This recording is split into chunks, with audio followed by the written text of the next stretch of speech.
அன்பான உறவுகளுக்கு வணக்கங்க. சிறுகடிக்க ஆசையில முத்து செம்மையா வேலை செய்றாங்க. வேலை செஞ்சாலும் அவ்வளோ பணம் ரெடி பண்ண முடியாது தான். ஆனாலும் மீனாவும் நெறைய பணம் ரெடி பண்றாங்க. வர்ற வழியில அடுத்த வாரம்னு போட்டிருக்காங்க. அள்ளிட்டு போயிடுறாய்ங்க. இங்க சிந்தாமணி அந்த ஃபைனான்சியரும் அதுங்க என்னதான் சண்டை போட்டுக்கிட்டது இல்ல. பிரிஞ்சிருவாய்ங்க. அந்த முத்து ஒரு ஆள கூட்டு போய் பேசுனாங்க இல்லையா? அதுல பிரிவான்னு பார்த்தா 2ம் ஒண்ணு சேர்ந்தே இருக்குதுங்க. அட்டே அப்பா! அந்த அளவுக்கு சிந்தாமணி கையூட்டு குடுக்குதுங்க. இப்ப ஆட்களையும் கூப்பிட்டு வச்சு ஏலத்துக்கு விடுறாங்க. ஏலம் விட போறாங்கன்னு தெரிஞ்சு அதுக்குள்ள பணத்த கட்டிருவோம் முன்னாடியே நெனச்சு பறக்குறாங்க. என்னதான் ஏலம்னு விட்டுட்டா பணத்த குடுத்தாலும் முடியாதுதான் போல இருக்கு. ஆனா வக்கீலு அந்த பெரிய இடத்துல போனா முடிக்கலாம் அப்படின்னு வக்கீல் சொன்னதுனால ஆளா பறந்து பணத்த ரெடி பண்றாங்க. ஆனா அந்த மண்ணு முட்டி வீணா போன அந்த கண்ணாடி போட்ட அந்த மனோஜ் மட்டும் ஒண்ணுக்கு லாய்க்கலங்க. இப்ப எல்லாம் போச்சு. பணம் போச்சுன்னு அழுகுறாங்க முத்து மீனாவும். இப்ப என்னங்க பண்றது? நான் என்ன பண்ண போறேன் அப்படின்னு மீனா அழுகுறாங்க. போச்சான்னு அப்படியே விஜயா சொல்லிட்டு இருக்கு. என்னவோ போச்சான்னு என்ன அதுக்கு பண்ணிச்சுக்கலாம் அப்படின்னு அண்ணாமலை நெஞ்ச பிடிச்சிட்டு உட்கார என்னங்க அப்படின்னு மறுபடியும் அழுக.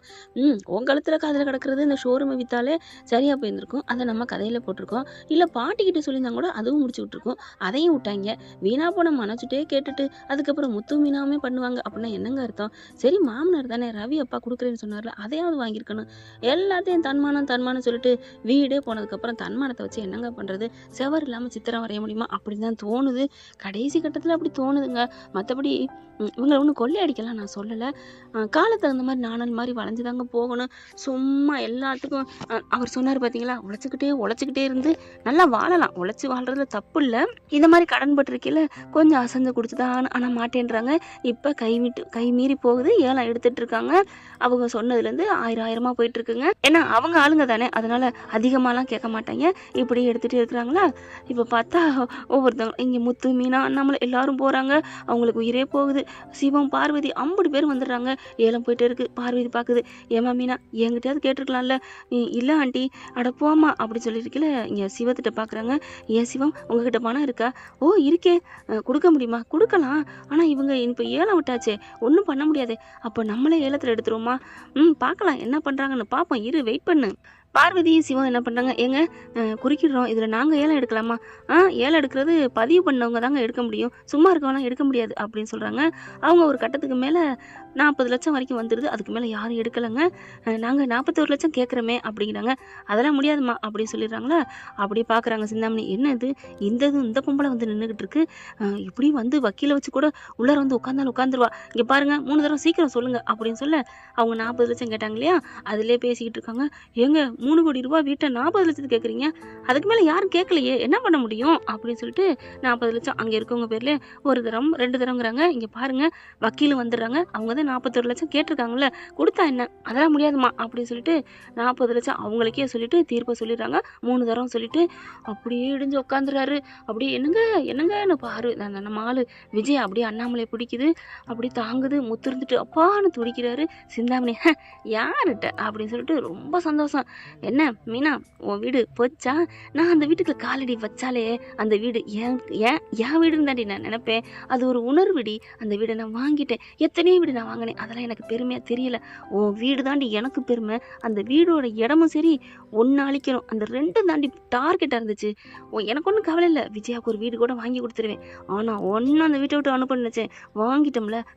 என்னமோ சொல்லுவியே, நல்லவங்களை ஆண்டவன் சோதிக்க மாட்டான், சோதிச்சாலும் கைவிட மாட்டான்னு. எப்படி எனக்கு தாண்டி ஆண்டவன் இப்போ கை கொடுத்துருக்கான், வீடு இப்போ என் கைக்கு வந்துருச்சுடி அப்படி சொல்ல. இங்கே பார் ரொம்ப பறக்காத. ஏய் என்னடி பறக்காதங்கிற, இன்னமும் உனக்கு நம்பிக்கை இருக்கா? ஆமாம், உன் கைக்கு அந்த சாவி வரணும், அந்த பத்திரத்தை வந்து உன் பேருக்கு மாறுனா தாண்டி நான் அப்போ தாண்டி நம்புவேன். அது வரைக்கும் எம்புட்டோ நேரம் இருக்குடி. இன்னும் 10 நிமிஷத்துல என் கைக்கு பத்திரம் மாறிடும்டி. 10 நிமிஷம் இருக்குடி. 10 நிமிஷத்துல 10,000 வேலை பார்க்கலாம் தெரியல அப்படி சொல்ல. 10,000 உயிர் கூட போகும் கொசு அடிச்சா அப்படி சொல்ல. இந்த இதெல்லாம் நான் நிறைய கேட்டிருக்கேன்டி அப்படிங்கல. சார் சீக்கிரம் என் பேருக்கு மாத்தணும், சீக்கிரம் முடிச்சு கொடுங்க அப்படின்னு சிந்தாமணி படபடப்பா பேச. அப்படி பாக்குறாங்க. கண்ணு மூடி கடவுளை வேண்டாங்க மீனா. அடுத்து பார்த்தா சீக்கிரம் காசை கொடு அப்படிங்கல. பெட்டியை கொண்டாந்து கொடுக்குறாரு. பார்த்தீங்கன்னா அது ஏதாங்க ஒரு ஷாக்கிங்கு. பெட்டிக்குள்ள பணம் இல்ல. பணம் இல்லன்னா, "என்னம்மா பணம் எங்க?" "ஐயய்யோ! பணம் இல்லையா? எங்கடா பணம்?" அப்படிங்கேக்கல, வச்சிருந்தேன்க்கா." டேய்!" அப்படிங்கிறாங்க. ஆளாளுக்கு பறக்குறாங்க. "சரிங்க, நீங்க அதுக்கடுத்து கேட்டீங்களே 39,00,000க்கு வாங்கிக்கிறீங்களா?" அப்படின்னு சொல்ல, சரிங்க." அப்படின்னு சொல்லிட்டு வாங்க பார்க்குறாங்க. ஏன்னா, அதானே ஆப்ஷன் அப்படின்னு பார்த்தா, அவங்க பெட்டிய பார்க்குறாங்க. அவங்க பெட்டியிலயும் பணம் இல்ல. 2 பேர் தான் கொஞ்சம் பணம் கொண்டாந்துருக்காங்க. அவங்க பூரா பணமே கொண்டாரலங்க. வெறும் பெட்டி தான்.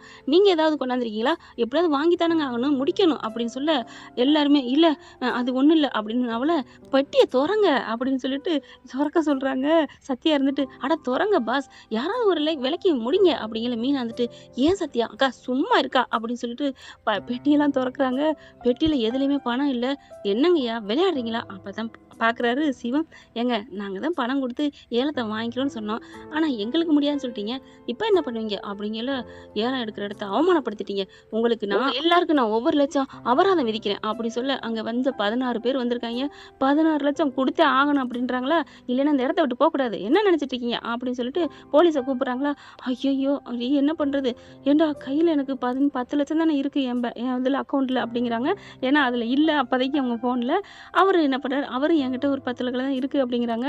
16,00,000 அவங்க எல்லாத்துக்காகவும் நான் தர்றோம். அவங்க எல்லாத்துக்கும் நீங்க ஏன் குடுக்குறீங்க? இல்லங்க, உங்களுக்கு என்ன காசு தானே அப்படிங்கிறாங்க. "என்னமோ பண்ணி தொலைங்க." அப்படின்னு அந்த 16,00,000த்தையும் வாங்கிடுறாங்க. இந்த 16,00,000 இவங்களுக்கு தான் சேரும் அப்படின்னு சொல்ல, "ஐயோ!" அப்படின்னு சொல்லிட்டு, "எங்ககிட்ட 10, 12,00,000 இருக்குங்க." அப்படின்னு சொல்லிடுறாங்க. சிவா என்ன பண்றாரு, "நான் தர்றேனே, வேணாங்க." அப்படின்னு சொல்லிட்டு முத்து மீனா சொல்ல, "ஏங்க இப்படி பண்றீங்க? அசிங்கப்படுத்திட்டீங்க." அப்படி சொல்ல சிந்தாமணிக்கு செம்ம காண்டாகுது. "எப்படி பணம் வச்சேன்னு எப்புட்றா பணம் போச்சு?" அப்படின்னு சொல்லிட்டு, அதுக்கப்புறம் ஏலத்துப்படி தான் ப்ரொசீஜர் பண்ணணும் அப்படிங்கிறாங்க. "ஏங்க ஏலமே இல்லைன்னு என்னமோ குலாப்சால் பண்ணிட்டாங்க. அதெல்லாம் வேணாம். ஏலம்ல ஒண்ணும் இல்ல." அப்படிங்கல வக்கீல் என்ன பண்றாங்க, "இத நாங்க கேன்சல் பண்ணிட்டோம். இந்த ஏலம் விட்டது தப்பு." அப்படின்னு சொல்ல, "அதனால இப்ப என்ன பண்ணணும்? அவங்களுக்கு குடுக்க வேண்டிய பணத்த குடுத்துருங்க. பத்திரத்த வாங்கி குடுங்க." அப்படின்னு சொல்லிடுறாங்க. அதுக்கப்புறம் சிவம் அவங்க எல்லாம் சேர்ந்து புடிச்சு சிந்தாமணிக்கு எவ்வளவு பணம் குடுக்கணுமோ அத குடுத்துடுறாங்க. பத்திரத்த பொடக்குன்னு புடுங்கி மீனா கையில குடுக்குறாங்களா, "அடே வெற்றி கொடி கட்டு." அப்படிங்கிற மாதிரி பத்திரத்த வாங்கி, "எப்படி?" அப்படின்னு கால் மேல காலு கெத்தா போட்டு உட்கார்றாங்க. சிந்தாமணி ஆடி போகுது. "ஐயோ! போச்சே போச்சே." அப்படின்னு சொல்லிட்டு அப்படியே ஞன்னு சொல்லுவாங்க இல்லையா, அந்த மாதிரி பைத்தியம் பிடிச்சிட்டு சிந்தாமணி முடிய பிடிச்சிக்கிறது. அந்த பையனாச்சர், மேடம் மேடம் ஒண்ணும் இல்ல மேடம். இந்த வீடு போனா என்ன? வேற வீடு உங்களுக்கு நிறைய வாங்கி தரேன்." அப்படி சொல்ல, "இல்ல எனக்கு அந்த வீடு தான். வீடு போச்சு." அப்படின்னு பைத்தியம் ஆயிருது சிந்தாமணி. "அந்த வீடே வாங்கி தரேன் மேடம்." அப்படிங்கிறாங்க. "இல்ல." அப்படிங்கல கரெக்டா ரேகா ஓடி வந்து, "அம்மா அம்மா என்னம்மா ஆச்சு?" அப்படிங்கல, வீடு போச்சுடி." அப்படின்னு சொல்ல, அதுக்கப்புறம், "அக்கா அக்கா ஒண்ணும் இல்லக்கா ஒண்ணும் இல்ல." அப்படின்னு சொல்லிட்டு இருக்கல, ஒன்னும் சுயநினைவு போயிருச்சு. மீனா வர்றாங்க. என்ன சொல்ல முடியும்? "அடியே பாத்தியா?" அப்படின்னு சொல்லக்கூட முடியல. அவங்க வண்டியில ஏத்திட்டு சிந்தாமணி போயிடுறாங்களா. ரேகா என்ன பண்ணுது, நம்ம அம்மாவை அப்புறம் பார்த்துக்கலான்னு, "மீனா நான் அம்மாவுக்கு இதாயிருச்சு நான் போகட்டா?" அப்படிங்கல, இருங்க ரேகா. "இல்ல எனக்கு எங்க அம்மாவும் வேணும். நான் அப்புறம் வர்றேன்." அப்படிங்கல, "ரேகா ஒரு நிமிஷம்." அப்படின்னு சத்யா கூப்பிட, இரு வண்டியை நிறுத்துங்க." அப்படின்னு சொல்லி சிந்தாமணியை நிப்பாட்ட சொல்லிடுறாங்களா. ஆனா முடியாதுன்னு சொல்லிட்டு வண்டியை எடுத்துட்டு போயிடுறாங்க.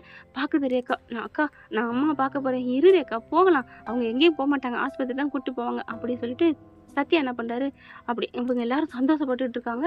பத்திரம் வந்துருச்சுன்னு அண்ணாமலைக்கு உசுறு வந்துருது. வித்யாவுக்கு சந்தோஷம் தாங்கல. "ஆமா எப்படி இதெல்லாம்?" அப்படின்னு கேட்க, அப்பதான் சத்யா சொல்றாரு, "எல்லாம் ரேகாவால தான்." அப்படின்னு சொல்ல, எல்லாம் சத்யாவால தான்." அப்படின்னு ரேகா சொல்ல, "அட என்ன நடந்துச்சு சொல்லுங்க." அப்படிங்கிறாங்க. "இங்க நடந்த எல்லா விஷயத்தையும் நான் ஃபோன் பண்ணி சொன்னேன். எங்க அக்கா விட்டு ஏலம் விட போறாங்க உங்க அம்மா." அப்படின்னு சொன்னதுனால ரேகா அலறி எடுத்து வந்துட்டா. வந்ததோட சும்மா இல்ல, போயிட்டு அவங்க அம்மா வீட்டுக்கு போயிட்டு சண்டையும் பிடிக்கல, எதுவும் பண்ணல. அப்புறம் நான் ரேகா போயிட்டு சண்டை பிடிச்சிருப்பான்னு நினைச்சேன். சண்டை பிடிக்கலையா ரேகா? நான் ஏக்கா சண்டை பிடிக்கணும்? என்னென்ன பண்ணணும்? வைரத்தால அரும்பாங்க, முள்ளால எடும்பாங்க. நான் போயிட்டேன். ஜுரம் வந்துச்சுன்னு அப்படியே படுத்துட்டேன் மெத்தையில. ஆஸ்பத்திரியில இருந்து டாக்டர்லாம் கூட்டு வந்து வர வச்சு ஊசியெல்லாம் போட்டாங்க. எனக்கும் முடியாத மாதிரியே படுத்திருந்தேன். "ஏன் கண்ணு முடியல? எனக்கு வேலை வேற இருக்கு கண்ணு." "அம்மா எனக்கு முடியலம்மா. நான் அங்க எப்படிம்மா இருப்பேன்?" அப்படின்னு நடிக்கவும், "சரி படுத்துக்க கண்ணு. நான் இந்த வந்துடுறேன்." அப்படின்னு சொல்லிட்டு பணத்தெல்லாம் எல்லாம் பெட்டியில எடுத்து வச்சுறாங்க. எல்லாம் அதுக்கப்புறம் வெளில போய் பேசிக்கிட்டு இருக்காங்க. "இங்க பாருடா, சத்தம் போடாதீங்கடா. என் குழந்தைக்கு முடியலடா. இந்த பணத்தை எல்லாம் கொண்டு போயிட்டு நிக்கிறீங்க. நீ 2 பெட்டியில பணம் இருந்தா போதும்டா. நீங்க பேசாம இருங்கடா." அப்படின்னு சொல்லிட்டு, "எல்லாரும் கவனமா கேளுங்க.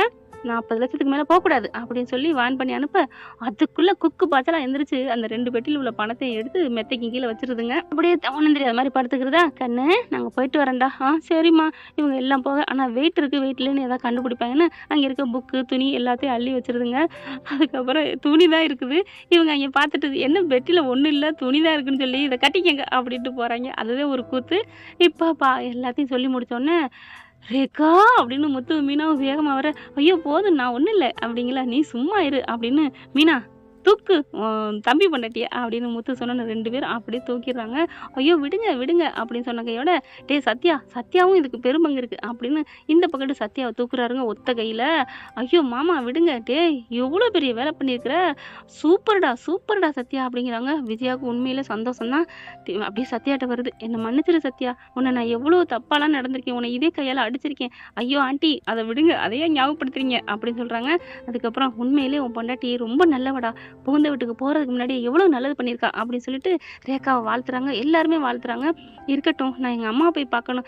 போய் பாரு, என்னதான் இருந்தாலும் பெத்த தாயை விடக்கூடாது அப்படின்னு சொல்ல, சத்யா என்ன பண்றாரு, நானும் வரேனே அக்கா அப்படிங்கிறாங்க. டேய் என்னடா, ஆமாக்கா உங்க குடும்பத்தை நான் நல்லபடியா வச்சுட்டேன், என் பொண்டாட்டி பாவம் இல்லையா, அவ அம்மாவை நான் பார்க்கணும்ல, என்ன நல்லவங்களோ கெட்டவங்களோ அப்படின்னு சொன்னோன்னே ரேகாவுக்கு ஒன்றுன்னா துடிச்சாங்கல்ல, அதுவும் கரெக்டு தான்டா, நீ போய் பாரு போ போ, பொண்டாட்டியோட அம்மாவும் நமக்கு அம்மா மாதிரி தான், கிளம்பு அப்படிங்கிறாங்க. அப்படியே பார்க்குறாங்க தம்பி மாப்பிள்ளை அப்படின்னு வர்றாங்க மீனா அம்மா. ஆமத்த, அவங்களும் நமக்கு அம்மா தானே, தெரியும் தம்பி, உங்களை மாதிரி தான் எல்லாரையும் நினைப்பீங்க, சும்மாவா சொன்னாங்க தன்னை போல் பிறர் நினைந்து அப்படிங்கல அண்ணாமலை பார்க்குறாங்க. எல்லாரும் எல்லாம் நல்லா இருக்கும்னு நினைக்கிறான், ஆனால் என் பொண்டாட்டி மட்டும் இன்னும் முத்துவை நினைக்கலையே அப்படிங்கல. யாருங்க சொன்னா முத்துவை நினைக்கிறேன்னு, அந்த மாதிரி பிள்ளைய பெற்றதுக்கு என் வயிறு கொடுத்து வச்சிருக்கணும் அப்படின்ட்டு அப்படியே நெத்தியில முத்தம் கொடுக்குறாங்க. நம்ம முத்துவை விஜயா கட்டி பிடிச்சி அவ்வளோ ஒரு ஹாப்பியாகிறாங்க. ஆனால் மனோஜ் மட்டும் வேஸ்ட்ல வேஸ்ட்டு, சரியான வேஸ்ட்டுங்க.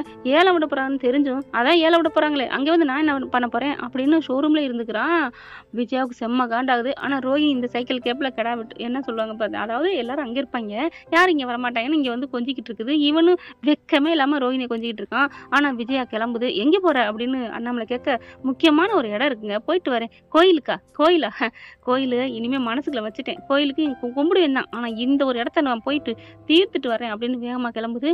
எங்கே போகுது அப்படின்னு எல்லாரும் வராங்க, பின் ஃபாலோ பண்ணிக்கிட்டு, யாரும் வரக்கூடாதுன்ட்டு போனால் ஆனால் பின்தொடர்ந்து தான் போகிறாங்க, ஷோரூமுக்கு தான் போகுது அப்படின்னு எல்லாரும் வெளியே நிற்கிறாங்க. விஜயா மட்டும் உள்ளார போனால் அங்கே சாமி கும்பிட்டுக்கிட்டு இருக்காரு பொண்டாட்டிக்கிட்ட.